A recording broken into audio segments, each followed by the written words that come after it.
चंद्रपूर शहर police station येथे रक्तदान शिबिराचे आयोजन। रक्तदानामुळे प्रत्येक वर्षी अनेकांना जीवनदान मिळते। अनेक मोठ्या सर्जरीमध्ये किंवा गंभीर परिस्थितीत रक्तदानामुळे पेशंटचे प्राण वाचण्यास रक्तदान महत्त्वाचे कार्य करते।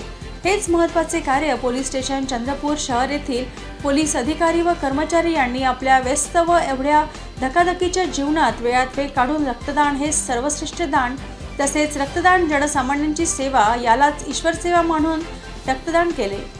सदर रक्तदान शिबिर पोलीस अधीक्षक मुम्मक्का सुदर्शन, अपर पोलीस अधीक्षक रीना जनबंधू मॅडम यांच्या मार्गदर्शनाखाली पोलीस निरीक्षक प्रभावती एकुरके चंद्रपूर शहर यांनी पोलीस स्टेशन चंद्रपूर शहर येथे रक्तदान शिबिर आयोजन व त्यामध्ये माननीय उपविभागीय पोलीस अधिकारी सुधाकर यादव यांनी व जास्तीत जास्त पोलीस अधिकारी व कर्मचारी यांनी आपल्या ड्युटीतून वेळ काढून रक्तदान करून जनहितार्थ सर्वश्रेष्ठ काम केले।